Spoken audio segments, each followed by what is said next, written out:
Yeah. This is your man Kilogram, episode 74. To drill or not to drill, featuring my man from all the way from Jacksonville, Florida, Splash Mullah in the building. What's good? I got reinforcements today. Juicy Jalene is out sick, but guess what? This is White Girl Thursdays. Check her out right now. Candy Shaw. What's up, y'all? Candy, thank you for having me. Candy Shaw, I appreciate you for taking our calls last minute. You was running around doing some hot girl stuff, and you say, you know what, Graham, for you, I'm going to pull up. For you, I appreciate that. Okay. All right, cool. Yeah, we Rick appreciate cutting the check you. today, not me, all right? Okay. See Rick after the podcast. All right, cool. Listen. Thank you guys for tuning in. This is episode 74. We cruising to 100. Y'all know what we do. I told y'all we're going to get 100 episodes, and then they're going to cut that podcast check, and then all y'all going to try to subscribe and act like you know me.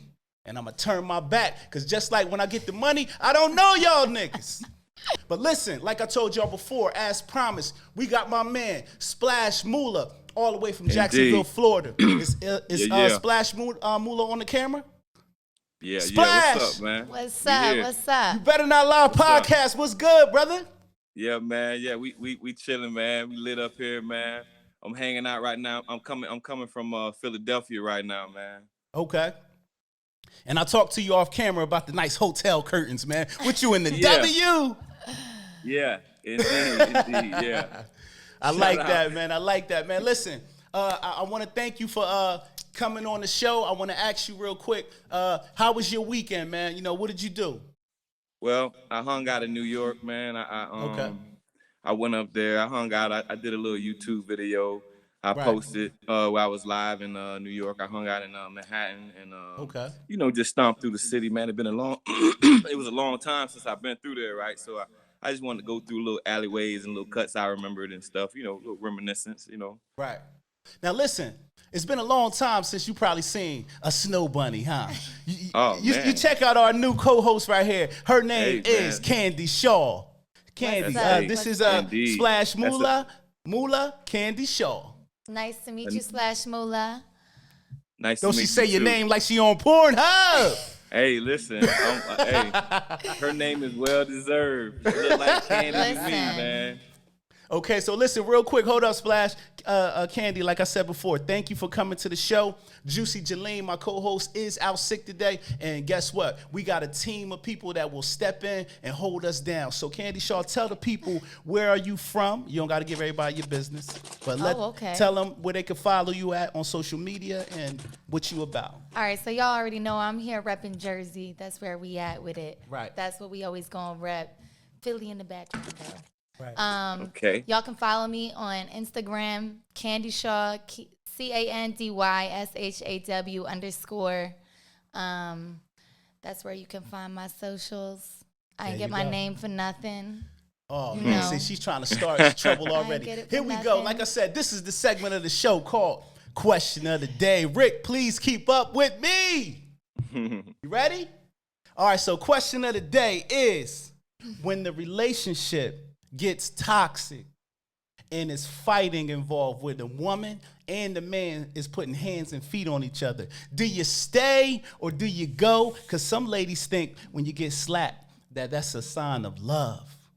And there's some fellas out there getting beat up too by women. So I want to hear from Candy, because have you ever got, all right, some knuckles on you and you loved it? I have been both on the giving and receiving end of that question. Okay.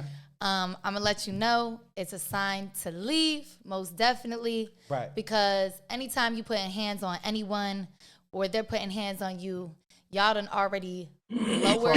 You done lost the respect for your partner, for your friend, whatever it is.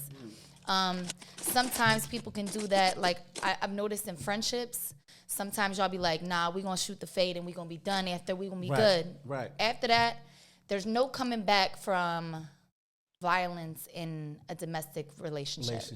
You can't. Honestly, I got to a point where I was putting hands on motherfuckers, and it was time to go. Right. It's now, time did to go. you feel like, you know what? I overstepped my boundaries by slapping him or hitting him with something I shouldn't have did. I let my emotions get the best of me. I'm not gonna cap. I think about it still to this day, and I think about the growth that I've had because it was extremely shameful what I did. I did more than just smack somebody. I actually shoved my ex and he fell down the stairs. Okay, so guess Fucked what? himself up. Bad. We know the white girls is crazy. Okay, so cool. All right.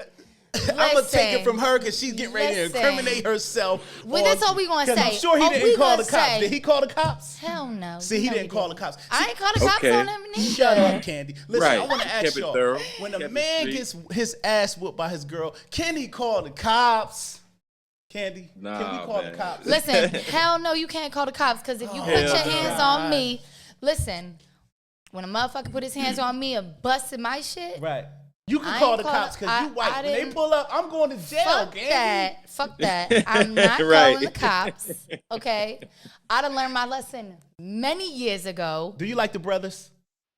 When you have a domestic violence with the brothers and somebody pulls up, who going to jail? Raheem, not you. You going to come outside looking like Pippi Longstocking, and they're going to be like this, we know Raheem did it. And guess what? What happened? It's going to be my sad ass, and they're like, he really didn't mean it, though. And then I'm going to have to come up with the bail money, so we're not doing that. She's going to call Dad. Dad's going to cut the check for Raheem to get out, right? Hell no.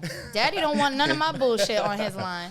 All right, so listen, leave it in the comments. If your lady went upside your head and you got that phone in your hand and you say, I'm going to call the cops, but you know you got street cred. And once you call the cops, she going to put you on Facebook and say, hey, Raheem called the cops on me. He's a hardcore rapper. Now your whole street cat, nobody gonna buy your album or come to the show because you play police games. So take that cut to the eye, your busted lip, and your broken knuckles, and just put some ice on it. You heard? So my man Splash Mullah, I'm gonna ask you, when you was in relationships, you know, out there in the streets ripping and running, if your old lady put one upside your head, do you call the cops and get a restraining order, or do you just, you know, you kick back up? What you do? Man, I've never been in that situation, right? Because, you know, people always give you signs, you know what I'm saying? So when I see signs of crazy, I go the other way, right? Okay. But what about crazy? They say crazy pussy is really good pussy, though. It is, man, but you just got to know when to leave it alone. Like, oh, Lord. You got to know when to pull up. You got to be like, nah, man, I got to be strong. You got to have discipline, you know? Right. All right, cool. Indeed. So listen, leave it in the comments. If you ever been in a crazy love, do you and it gets toxic where y'all fighting each other? Do you leave? Do you stay? Do you try to work it out? Do you get counseling? Leave it in the comments and let us know. All right, cool. So the next segment of the show is called Album of the Week. Keep up with me, Ricky. You know what I'm saying? We got 2 albums out this week. We got Benny the Butcher with Tana Talk out right now. Tana Talk 4. I don't know if you ever heard of Griselda, Benny the Butcher. You date black guys, so you should have heard of it. But anyway, Benny the Butcher got an album out right now, and it's hot, Tana Talk 4. That's the only album that I'm banging right now when I'm in the whip, and I need to focus because it brings me back to the 90s, the golden era of hip-hop, where it was bars on top of bars. So salute to Benny. Make sure y'all go grab his album. And the next album that's out right now is my man, all the way from Chicago, Lil Durk. He got an album called, I want to say it's called 7221 or 7220, whatever it is called. I don't know what it stands for, but it's a fire album. You know what I mean? Make sure you go get Lil Durk album called 7220. Did you get a chance to listen to Lil Durk? I did. Okay. I got plenty Durkio on my phone. Okay, so you into the drill. I am. Okay, all right. Listen. You said it yourself. I date black guys. Yeah, Come you on, do. bro. So they riding around drilling, popping perk 30s I'm just kidding. and all that. First of all, I be listening to way harder shit than my man does. Okay, who? Like, what your man listen to? Is he one of them white guys? No. Right. My man is an Afro-Latino. Okay, so he mixed brother. Yes. Okay, cool. But he be listening to everything. I mean, I'm not saying he don't listen to hard shit. He does. So he got a little Drake in his deck. That's like his gym playlist is when he listens to hard shit. He be listening to all kinds of... Yeah, to get in the zone. Yes. Okay, all right, it's cool. All right, cool. So y'all see what type of girl Candy Shaw is. She riding around listening to drill, popping perk 30s. You know what I mean? You know Candy is wild. You feel me? You know what Candy do? I don't know about popping perk 30s. Yeah. Like, you talking about incriminating shit? Nah. Hold on. Oh, well, you Come said because you know on. white girls, y'all really get into drill. Y'all like this. Oh my God, he just said he had. The Oh 30, my God. the 30 with the dick hanging out. Like, what is that? Now y'all really No, get into it. I'm more like with the Thule and, Okay, the Thule. and pass me the brown. We already had this discussion. The brown? Okay, I This forgot. discussion, yes. Yeah, listen. A white girl that says she don't drink clear, she only likes dark. Oh my God. This I can't make this shit up. No clear, she only likes dark. That's crazy. All right, cool. All right, so listen, introducing our guest, my man, all the way from Jacksonville, Florida, is my homeboy, Splash Mullah. Splash Mullah got a real dope story today, and I'm glad y'all tuned in, and this is going to be an epic podcast right here. So, Splash Mullah, I want to ask you, describe the streets of Jacksonville, Florida, for those who've never been there. Well, streets of Jacksonville, Florida, if you're talking about being in the streets, playing around streets, it's cutthroat, man. You know, when you hear about the city, that's what they say. It's cutthroat city, man. Right. We got a gang in Jacksonville, in sets of a gang, and everybody's cut. It's called cutthroat. Okay. So that's the mentality. And so the reality of wherever you are, it doesn't matter about being in Jacksonville, Florida, or if you're in New York City, you could be in Camden, New Jersey, you could be wherever. If you get yourself involved in street life, man, that's just, at the end of the day, that's just what it is, man. You know, just know that, you know, if you out there playing and you like, well, I'm just going to get out here a little bit and I'm just going to, you know, sell me a little something, but I ain't going to get too serious. Just know that that can end you up in all kind of serious situations, you know? That's a fact. Yeah. Okay. I want to take time and say, hey, what's up? Hey, baby. Thank you for joining us.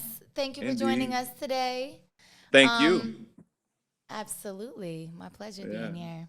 This is the Pornhub edition of You Better Not Lie podcast. We did not support the thoughts and the things that Candy Shaw is thinking right now for my man Splash Mullah. Cut it out. Okay? No, what I really want to know, what type of kid was Splash Mullah? Tell us about what kind of kid you were. Okay, so my name Joseph, right? That's my first name, but everybody called me Max because my last name is Maxwell, right? Right. So I played football.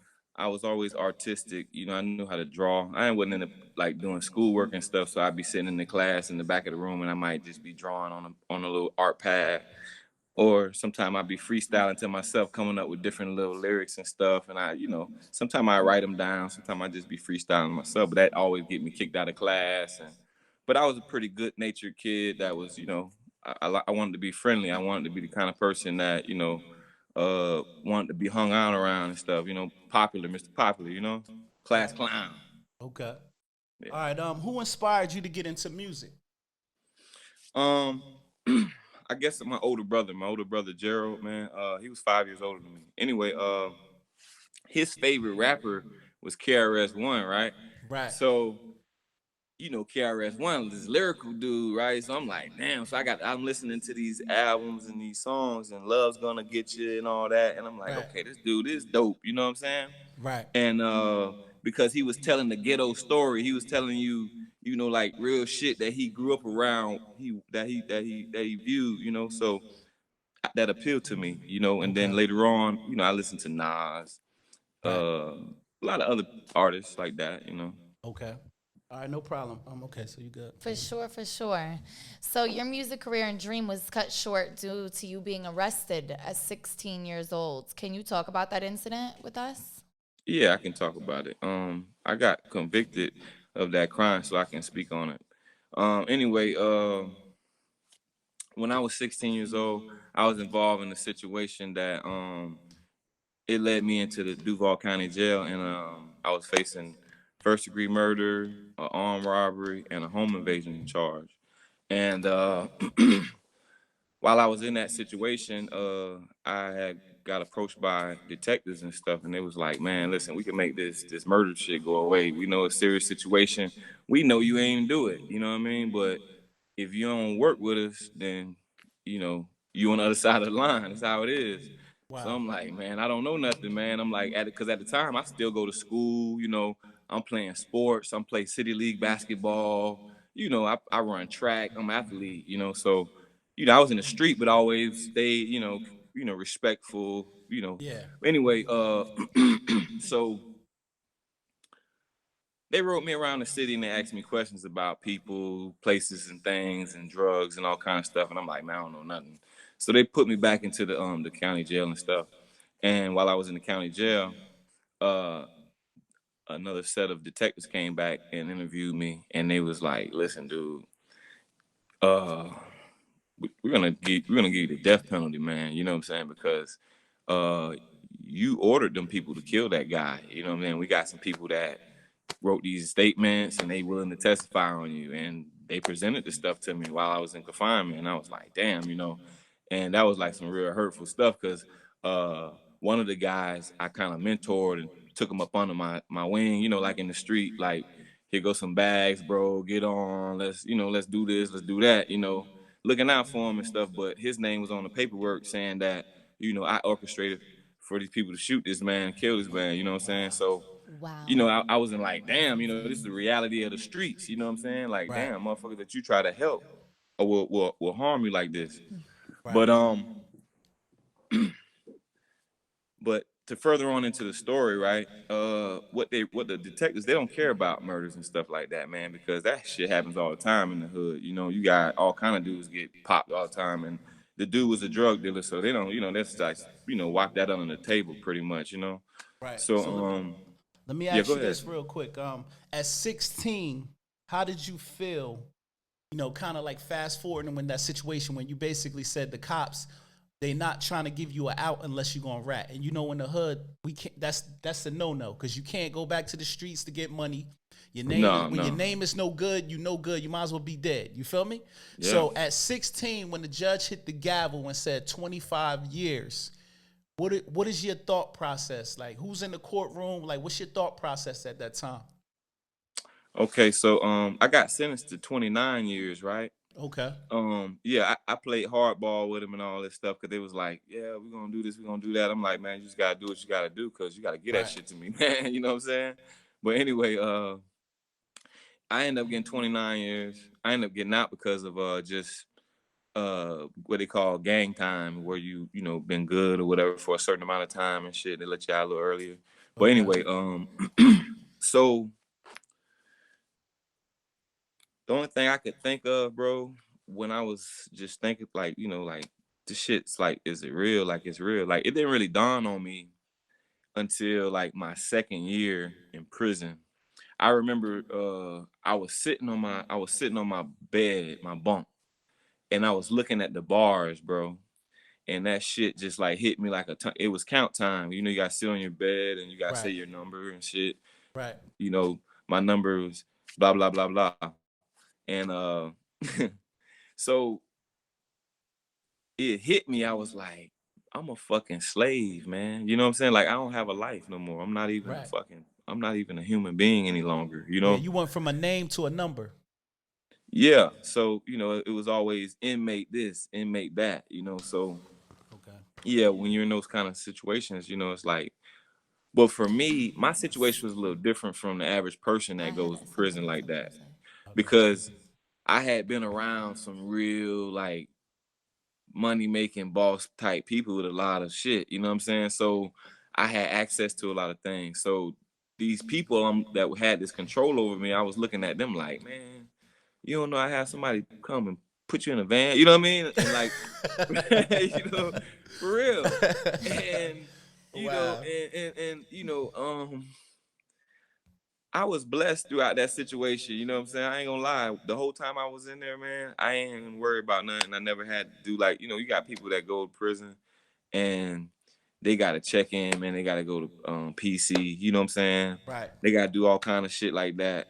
Like I just told y'all, my name is Joseph Maxwell, man. And niggas in my city, they know who I am. You know what I'm saying? And you solid. That's just what.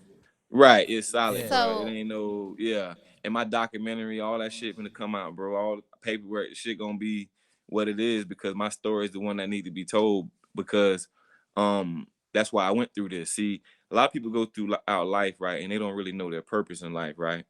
And while I was going through my shit, I was like, man, God, I don't know why I'm going through this whole situation because, okay, I know I've done a lot of wrong. I know I was in the streets and all that, but like I shared with people before, I watched my older brother get killed. He died in front of me, you know what I'm saying, when I was 12 from a gunshot, and that kind of mentality of, niggas, I'm in a city where I'm by myself. It's just me. I ain't got no brother. I ain't got no cousins. I'm by myself and my mom. So if a nigga, if I go through something with dude, he got 5 and 6 cousins. So now when I go around the corner, it's 10 niggas in the middle of the street waiting on me.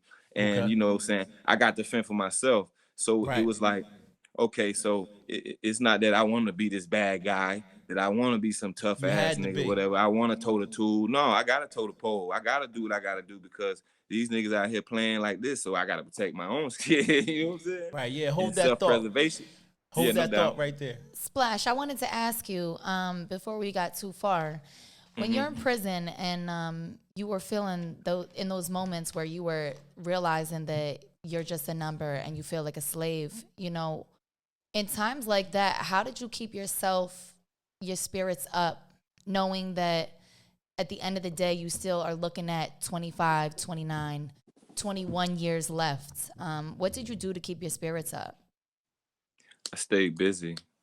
I kept my mind busy because I realized that all I had was me. And then I realized that me was my mind, that, a lot of times people, they get so caught up in things outside of themselves that they don't even know who the fuck they are. Right. So what I did was I laid myself out on an examining table and I was like, yo, what's up, Splash? You got yourself in some whole lot of shit, boy. You know what I'm saying? Like you almost lost the whole ticket. And because I've been through a whole lot of shit. I done had hits put on my head behind shit. You know what I'm saying? I'm really out there in the motherfucking street when I was in the street. Right. So I'm looking at all of these things and I'm saying, boy, you done duck bullets and all kinds of shit and duck the electric chair and you're here now. Right. Did you make it here for no reason, or is there a purpose behind your life? Because you're still here, like, bro, you're really supposed to be dead. Even though I was in prison, and some people be like, "Oh, this is the worst it could be." No, because I seen dudes. I've had to help dudes change their bandages that had bullet wounds in them and shit that was in prison. You know what I'm saying? Right. Because just because you got shot up, that don't mean that you not have to deal with the consequences of your actions. You know what I'm saying? And them people gonna treat you like shit. So I'm like, nah, I gotta look out for little bro. Come on, little bro. Let me help you out here, man. You laying up here with these bullet wounds in and shit because whatever happened, blah, blah, blah. But anyway, so God showed me people that was worse off than me. You know what I'm saying? Right.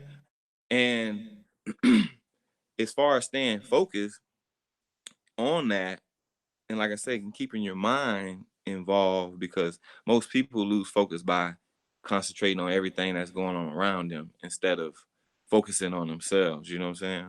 Right. Now let's hold that thought right there. We're going to go to another segment. I'm going to come right back to that. All right, so listen, this is the segment of the show where we talk about all the juicy gossip that's going on in the streets right now. So listen, my man Rick, is you with me? All right, cool. All right, so listen, we got some juicy gossip going on in the streets, and I know that you was privy because, like I said, you a snow bunny, so I know you watched the Oscars. I didn't watch them, but okay. I watched all the highlight reels afterwards. So did you see Will Smith put the hands of God on Chris Rock? Come on now. We all saw that. We all saw that. So listen, what is your take from being, of the Caucasian persuasion, and you watch a black man walk on the stage at the Oscars and smack him? Did you think it was ghetto-ness at the cookout? No, I didn't think it was ghetto at all. I thought it was necessary, but I think it was a really sad moment. Because the industry takes advantage. Right. They take advantage, especially of men of color, women of color. Right. Do I think that Will was justified? Fuck yeah. I'm sorry, but there's a lot of topics and everybody wants to always brush it off as, oh, it's a joke. Right. Like, comedians always use, like, there's no topic that's untouchable. Like, nah, when you made a documentary about black women's hair, and then you come out and you make such a fucking insensitive ass comment. Right. You lucky he ain't drag you off the stage. Right. And you know there's a lot of women that stand behind their man like, yo, if he ain't coming like Will, man, I ain't want it. I know that's right. I'm not feeling them. I gotta be honest. It was sad because either way, Chris looks bad, Will looks bad. And altogether, it opens that it gives not just. Go ahead and say it. It gives everybody, but you know damn well all white people is commenting on. They're like, you know what? This is supposed to be. We can't have these people nowhere. We supposed to be having this shit. Like it's not. It's supposed to be a sophisticated event. And realistically, it just puts a bad taste in everybody's mouth. It's a sad occasion for everybody. Does it give a lot of people a lot of time to talk? And it's definitely making people's views go up. Anybody who's talking about the situation. But realistically, I think it was most definitely warranted. Yeah. Most def. I don't care, female or male. Excuse me. My friend taught me to correct myself. Woman or man. When you say female or male, that sounds like animals. Yeah, I got you. Don't say that. Okay, all right, well, okay, so salute to you, bettering yourself every day. You got listen. Salute. That's real. As long as you can be real with yourself, and like Splash was saying, sometimes you got to put yourself on the examining table. And I think that definitely happened for Will and for Chris. I don't know if Chris necessarily took it as serious because again, his entire life and career has been made off of making jokes. That's true. So sometimes you might think he might be desensitized to a lot. Right. Or he might be calloused to certain things that we are more sensitive to. So that's personally where I stand with it. All right, so Team Will. I'm gonna give my brief opinion on the Chris Rock thing, and then we're gonna move on. I felt like, in a nutshell, Will should have waited until the show was over. And absolutely, if you wanted to smack him backstage. Absolutely. And, but to do that when Will is representing all black people when they make it to the Oscars. Him and Chris and those guys that get invited, that they're the percentage of black people that's showing the world that we have sense, we have class, we're elegant, we can conduct ourselves in a room full of the check cutters. You know what I'm saying?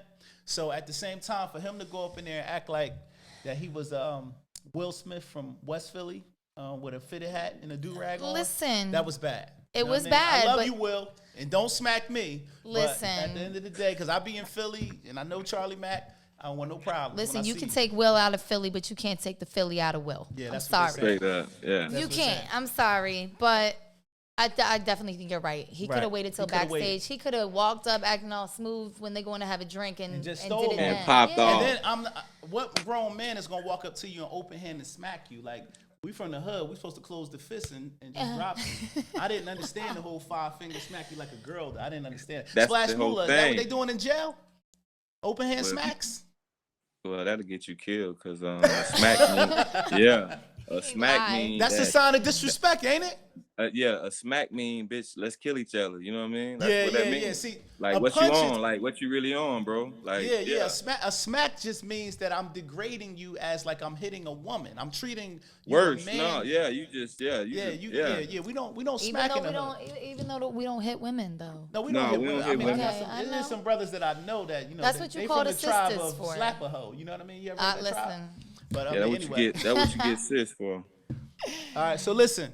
Oh, so we talked about the Chris Rock thing, but just to add to that, Chris Rock shows have skyrocketed because of the slap. So I think it's a case of people supporting the bad guy. Not the bad guy, but the what they call that? You want the good guy to win, but you want the underdog. Yeah. People are supporting the underdog because he got hit. They buying the tickets because they think that he gonna have some dope material. His content about to be fire after this. You know it's gonna be fire. Yeah. So would you book a show? Would you book a ticket to go see Chris right now? Hell no. You want to know why?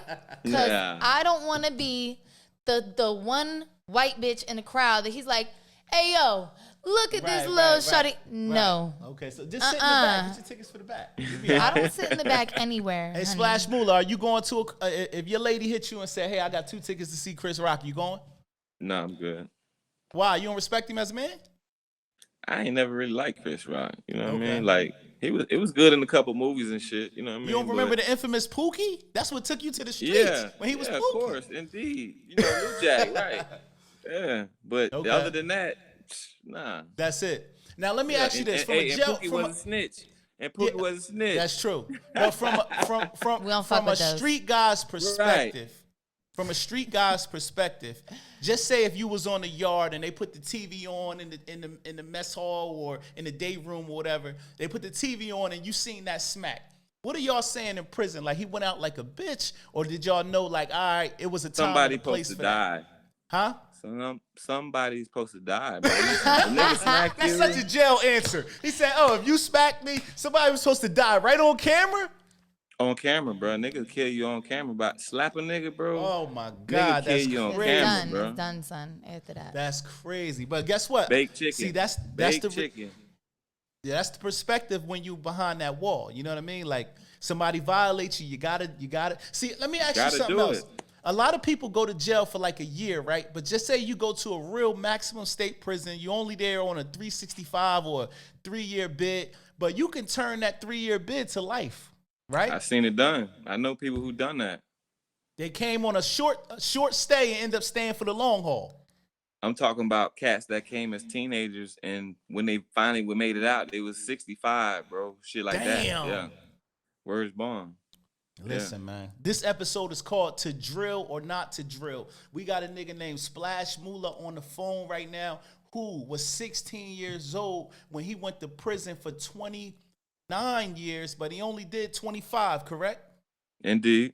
So imagine as a 16-year-old kid, you get out as a 41-year-old man. He told me something that was so ill behind the scenes. He said, I went all those years without having a relationship with a woman, correct? Yeah, a real relationship with a woman. A physical relationship. Maybe over the phone and through JPay and stuff like that.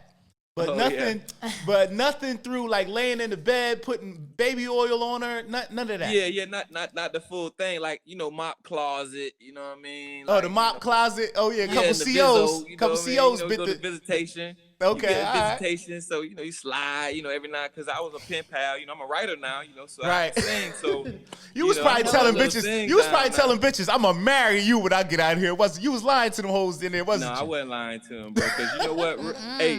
Hey, word up, bro. Yeah, for real shit, right? Pop real. Now I could have done that, right? Right. But the reason why I didn't do that is because I know that karma's real, bro, and that's why I'm sitting right here talking to you right now, bro. Because back then, I practiced good karma, man, for real. And it and I ain't been stabbed. A nigga ain't never hit me with nothing. And believe me, I done been through some shit in there now, you know what I'm saying? Right. And I ain't no gang banger. And it's gang and that shit, bro. Right. And like I say, I got on my phone, I got niggas, right now I contact in the chain gang. I just sent a nigga the money today on JPay. You know what I'm saying? Because niggas fuck with the kid. And I fuck with them on some real family shit, Right. Yeah. All right, so we're going to move along. Real quick, before we go, we still on the gossip tip. China, Black China is complaining that she don't get enough support from her baby dads. When one of her baby dads is paying $40,000 a year just for his kid to go to school, and he keeps the kid every week. He goes back to China, comes back to Tiger, goes back to China. So he says, hold up, I got the kid for a whole week. I got him 2 weeks out the month, just like you. And I'm paying 40 G's a month for them to go to school. Then her other baby daddy said he paying $37,000 a year for his kid to go to school. And he keeps her also 2 weeks out the month. So they said, yo, you got 3 Lamborghinis in a mansion. What more do you need? You barely see your kids. You only have the kids 50% of the time. So let me ask you this, because you're a female. Is that enough support? You're a woman. Is that enough support for you if you got 3 Lamborghinis, 2 rich baby dads in a mansion? Get a job, don't even know. Bitch. Listen, I don't even know if I'm the right person to ask this question to, because number one, you don't have no kids. I'm not. One, I don't have kids. Okay. But number 2 is if I had a child and things don't work out, I'm not using my child's life and how we take care of them as a means of being bitter or getting out the hatred that I have for that person. Okay, that's the mistake a lot of these women are making. Number 1, is he a present parent? Is he active in his child's life? They both Is are. he paying for majority of what? Not even majority, but is he paying for they cover the basics? All medicals. Okay, exactly. Yeah. So those are the questions you have to ask yourself. Right. The only time you put a man or a woman on child support is if they are not providing. They're not an active parent. They're not providing. Right. And they have basically abandoned ship on their responsibilities. I like that. We're not going to spend too much time on that. Go ahead. Because at the end of the day, that's for family court. All right, so cool. Thank you. At the end of the day, I'm sorry. At the end of the day, we're going to keep it moving. So leave it in the comments if you think Black China is being greedy and she needs to get a job. You know what I mean? Get a job, ho. You know what I mean? Get a job. So listen. I like Twerk that fat ass. Go get some That's bands. right. Splash Mullah. When these young guys go on a drill, you know, and a drill in the streets mean they go out and you know, to go do harm to somebody, right? Right. Do they know what's on the other side of that drill? Meaning, like, when they get to prison, you know, like, do they understand the magnitude of pulling that trigger and ending up in a situation like you? Explain to these kids out here that it's another side to pulling that trigger. Yeah, it's definitely cause and effect with everything in life. And in that situation right there, you know, you got to go to first appearance for first degree murder, second degree, whatever kind of murder charge you got, man. You know, these people is not playing with you, man. They'll put you away forever. And then when you get to prison, you know, it's about survival from there. And you ain't got your gun, you know what I'm saying? You ain't got your homeboys. Right, you ain't got none of that. It's about you, and you got to go against the guards. You got to go against the inmates, you know. And like I say, that shit, gang, and that's a and fact. Yeah, man. If you ain't part of the play, bitch, get out the way, cause they gonna eat you, man. For real. It's Splash. not everybody. Can I ask you, when you were in doing your bid, did you have any family or friends supporting you? Yeah, that's a big factor too. Good question.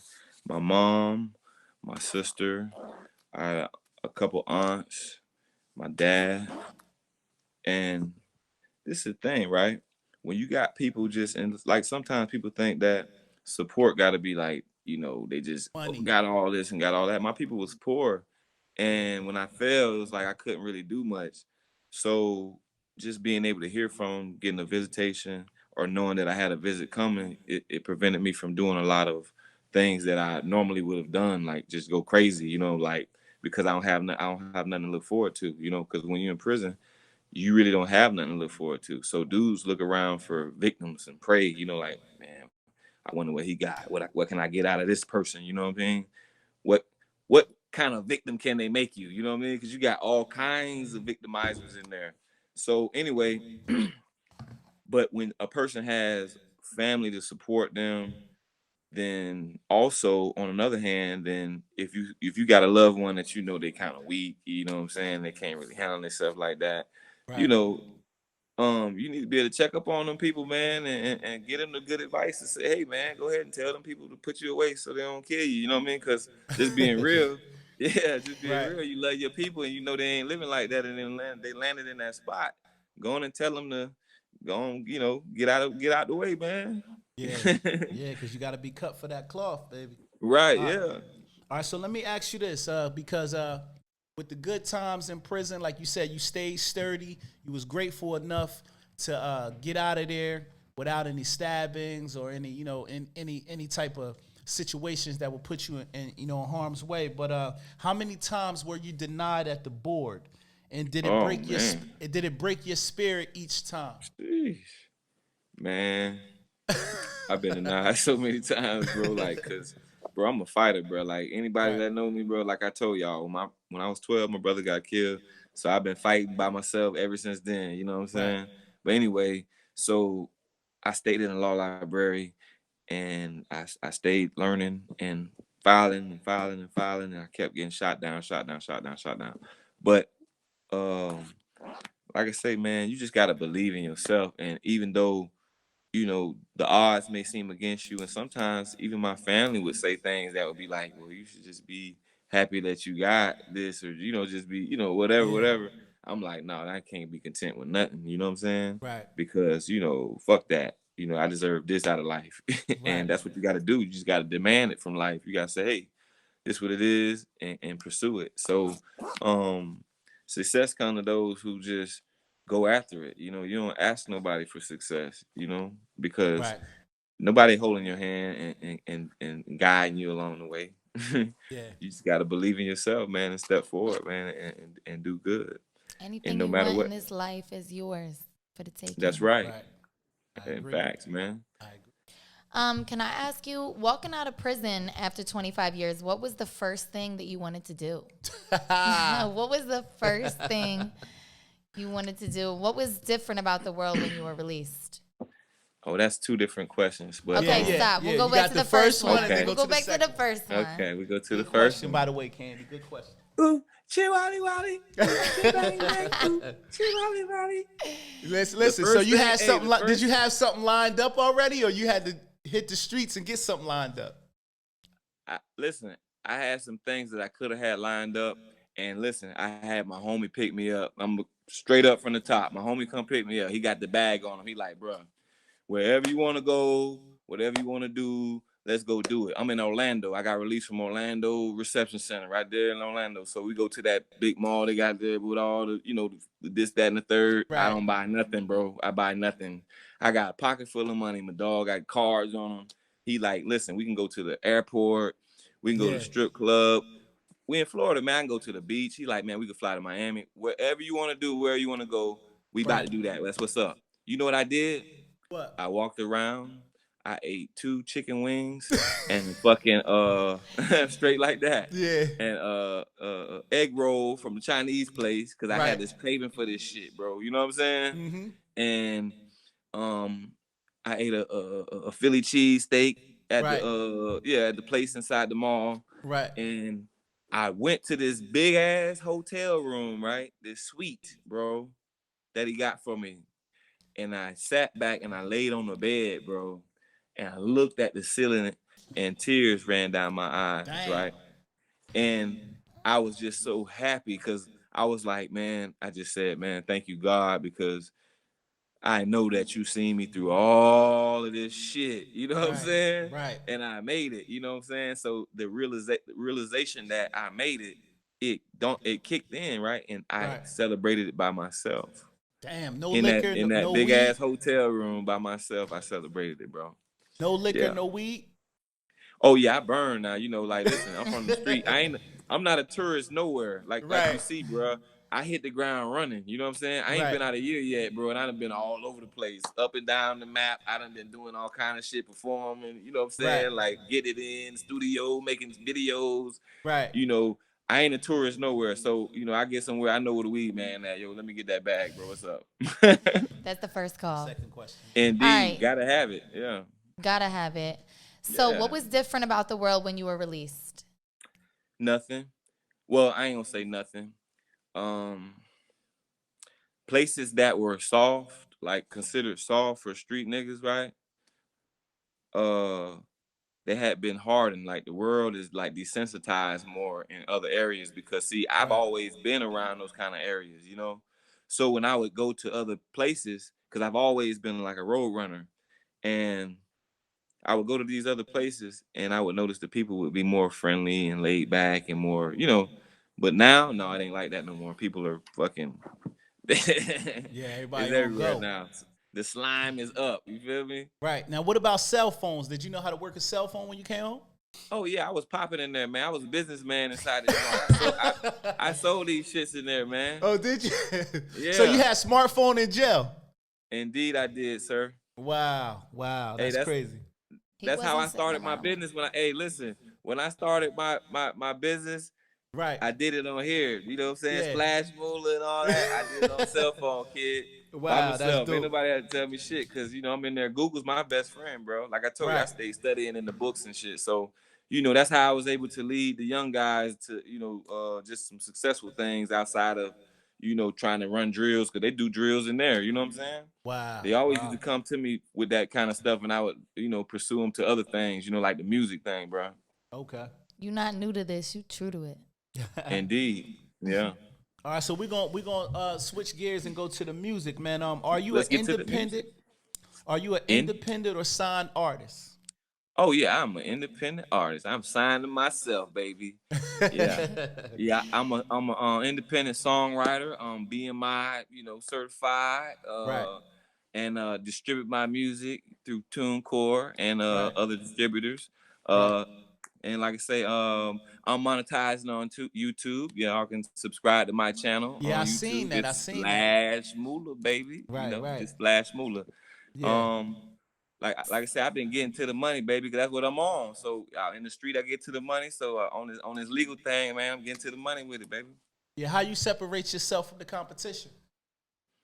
Well, I think it's just about my originality because nothing's fugazi. I ain't gotta perpetrate. I have nobody writing my music. Right. I'm writing about what I know about. I'm not trying to sound like Durkio, which shout out to Right. Durkio. I like the young nigga sound. Right. I ain't trying to sound like Young and Ace. Shout out to Young and Ace. I love the Right. nigga sound, but at the same time, my music is relevant. I Right. sing and I rap. And sometimes I can mix the two. Yeah. Now, a good thing about you going to prison is like you went into time capsule. Because I guess like you going into prison, it preserved you. You're like a new artist now coming out here. You know what I mean? Brand new, baby. Huh? Brand new, baby. So that's a good thing. Not to mention you told me that you worked out every day. You said, we get to the money, baby. Yeah, you said, yeah, you was just like, yo, I worked out for 25 years. So I'm in great shape. You know what I mean? So that's a good thing. That's definitely a good thing. Yeah, blessed. So can I ask, what's your routine like in the studio? Do you you say you don't have anybody writing your stuff, so do you like to go in there and freestyle? Do you like to write beforehand? Because I know you said you were a writer. Right. Mm-hmm. So do you have a lot in the tuck and you just go in and you get ready, vibe and lay it down, or do you like to go in and just vibe and rock with it and freestyle as it comes to you? It's a little bit of both. There's songs where I went in on and like for example, Options, right? I freestyled the chorus because I didn't even write no chorus, and I wrote one verse and then I freestyled a verse, and it just depends how I'm feeling. Like I do have music that I have pre-written and it's like in the tuck.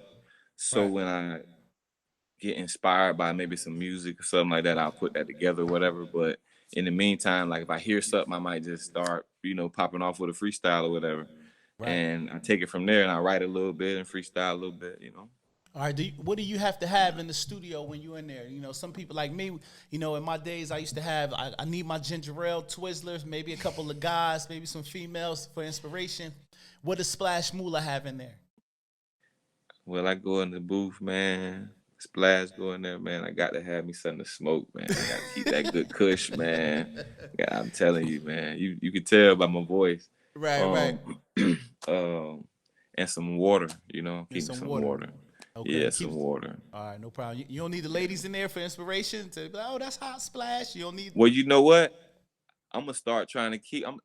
Because now, like, I'm feeling inspired right now. You know what I'm saying? I'm looking at the camera and shit, right? I'm like, okay, I want to go to singing and shit now. It's time, Right. All right. Cool. Let me see. All right. So listen, we're gonna go to another segment. I'm gonna jump right back at you, Splash, real quick. This is the segment of the show, Rick, stay with me, called Getting Kinky with Kilogram. Now listen, I know y'all heard the word kinky and kilogram together and you think I'm on some sweet shit, but it's not like that. It's ladies in the building, so I'm safe. All right, cool. Getting Kinky with Kilogram. This is a relationship topic that we throw out and we have fun with the audience. So I'm going to bring it to, of course, Candy Shaw. And I'm going to say, Candy, if you're in the bedroom with your, significant other and, and you guys are getting hot, heated, and sexy at the moment, and then there's a smell that rocks the room. Ooh. Do you tell him that, honey, I need you to take a shower or and interrupt the mood, or do you just keep going and tell him afterwards? Okay, it depends really on how much I like somebody. Okay. If you my man and we getting busy and I smell something, I'm gonna be like, yo, baby, let's just hop in the shower. I'm not even gonna make it something like you need to hop in the shower. I'm gonna be like, let's hop in the shower. Yeah. And then I'm going to just hand him the washcloth first. And then afterwards, once I know and I didn't see from my own eyes that he done took care of it or whatever, personally, if we just talking about like a little smell, like some salt on I'm it. talking about a room rocker that like it's a room rocker. Nah. Rocker. Like I'm if you about, my man, I'ma just be like, baby, let's get in the shower. If you not my man, I'm most definitely gonna hope that this pussy does what it's supposed to. Right. You done. He can't call you again and just say I ate something that ain't agree with my stomach or nothing. Fuck no. Fuck no. I'm honestly, the minute I walk out the crib, I'm blocking your phone number. Damn, that's crazy. Because the embarrassment is gonna be when I have to tell you, like, you know, we both smell this shit. Right. You know, if it's a room rocket, you know. That's if right. If I smell it, you smell it. Okay, you smell it. You smell it. Stay right there. My man Splash Mullah. Listen, here's the scenario for you. You in a room with a beautiful young lady. She thicker than a bowl of grits with cheese and butter. You heard? So at the same time, when you go down there to do your thing, you know, she take the underwear off. Y'all playing that Little Luther, not Big Luther, Little Luther. Y'all playing Little Luther, and then you smell something. Splash, you a smooth nigga. How you breaking it to the young lady? Or are you a gremlin where you gonna keep hitting it and then call her later and tell her about herself? Well, I've been in that situation before. Thank you. Talk to the streets. I can tell you from truthfully how I've responded. Okay. I politely got up. Right. Pulled my pants and left. Did you? She didn't say, where you going, Splash? Oh, listen, she cried and all, alligator tears. And I said, listen, like she said, Candy, you and I both know what's going on. Right. like if I smell it, you smell it. You can smell it, right. You know, right. I'm like, man, you and I both know what's going on. I can't know. You know what I'm saying? Like, if you knew you wasn't rocking right, you ain't supposed to come and pull up like this. Like, bye. That's crazy. Or if you smell it at that point, it's like, okay, you both got a hint of it. It's like, right. Yo, take a moment, go to the bathroom, rock, do what you got to do, and then come back and tag back in.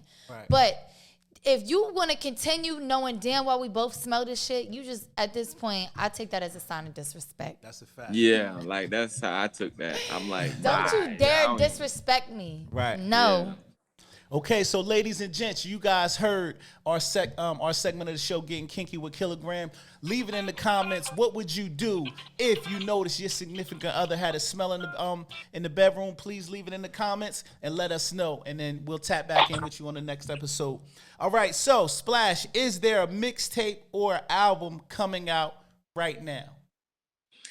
Indeed, I haven't named it yet, but I got a little mixtape coming. Got to drop in like 14 days. Okay, how many records?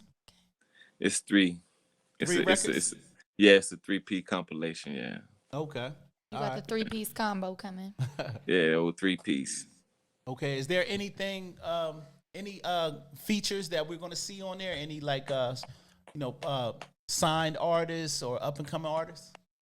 No, man, because they ain't gonna do nothing but fuck up my music right now.